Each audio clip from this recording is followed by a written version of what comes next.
Am I the a-hole for refusing to reconnect with my siblings and my dad? I, 22F, used to believe my family was one of the lucky ones. Growing up, it felt like we had the kind of warmth and closeness people dreamed of. My parents were married for 30 years, and while they weren't the mushy, PDA-type couple, they always seemed solid, stable. I have three older siblings, Nico, 25M, Camila, 26F, and Pedro, 28M. I was the youngest by a few years, but they always included me. Our family holidays were filled with laughter, inside jokes, and traditions that made me feel like we'd always be there for each other, no matter what. And while I got along well with all of them, I was always closest to my mom. She just got me, like, really understood me. She was soft-spoken but strong, endlessly kind but never naive.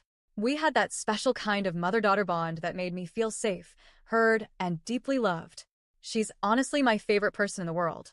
2 years ago, that entire foundation, the illusion of stability and loyalty, shattered. It was my mom's birthday weekend. I had come back to my hometown to celebrate with her, and things were going well. One morning, I was using my dad's phone. I honestly can't even remember why. Maybe my phone was dead, or I needed to call someone quickly. But while navigating through his messages, I stumbled on something that made my stomach drop. There were texts, photos, explicit ones, conversations between my dad and some woman I had never heard of, absolutely, undeniably inappropriate and intimate. I froze. My heart was pounding. I didn't want to believe it, but there it was. Proof that my father had been cheating on my mother, the woman who had loved and stood by him for 3 decades. I waited. I let my mom enjoy her birthday without burdening her. Then, after everyone else had left, I sat her down and told her everything. It was the hardest conversation I've ever had in my life, but she deserved the truth. She had a right to know. To my surprise, she didn't collapse. She didn't scream or break down. She went quiet. Then she got up, packed a bag for my dad, and kicked him out. Within days, she filed for divorce. She was calm, decisive, and fierce in a way I'd never seen before. And I was proud of her, so proud. But not everyone felt the same. When my dad figured out it was me who told her, he blew up.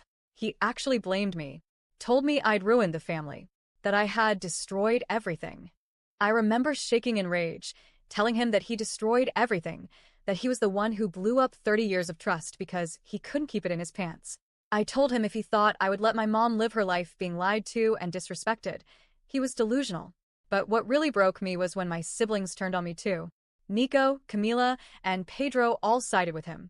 They said I shouldn't have gotten involved. That it wasn't my place. That after 30 years of marriage, it was bound to happen, and I should have just kept my mouth shut. Can you imagine hearing that from the people who once called you their little star? Who watched me grow up and used to protect me from every heartbreak? They said I was wrong for protecting our mother, for telling her the truth. They said I chose her over him, like it was some kind of popularity contest. I was stunned, hurt beyond words. But I didn't fight back. I just shut down. I blocked them all. Changed my social media privacy settings. I even started using my mother's maiden name. I didn't want to be associated with people who saw betrayal and chose to justify it. In the time since, my mom and I have become closer than ever. She's even dating now, a kind man around her age who treats her with the respect and patience she deserves. They've been talking about marriage. She seems happy, truly happy, and I love seeing that for her. She did go low contact with my siblings too. They kept pressuring her to forgive my dad, to give him another chance. But she was done, and honestly, so was I. A few months ago, I graduated college.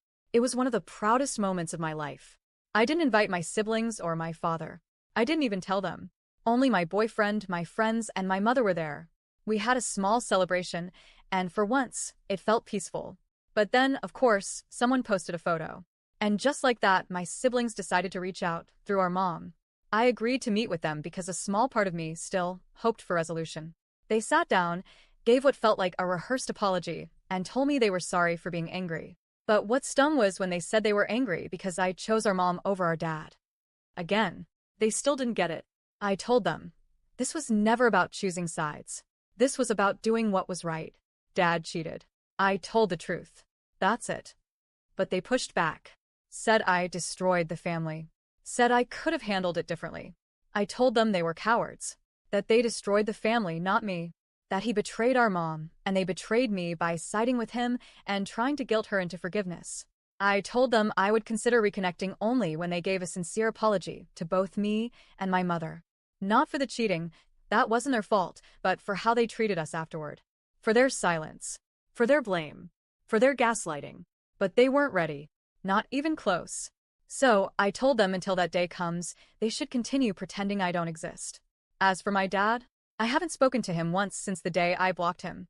He's tried reaching out, dozens of messages, but never a real apology.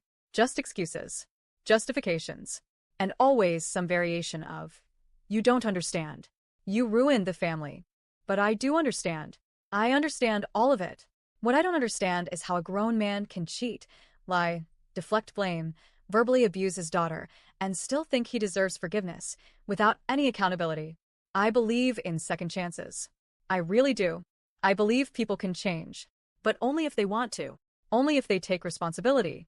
And my father, the man I once trusted with my whole heart, hasn't shown 1 ounce of growth. Only pride, bitterness, and self-pity. So here I am. 2 years later. Still hurting, still missing the siblings I once loved, but also refusing to compromise my self-respect for people who never own their wrongs. Do I wish things were different? Of course. Do I still love them? In some way, yes. But right now, the pain is stronger than the love. And until they change, I'm not opening that door again. So, am I the a-hole?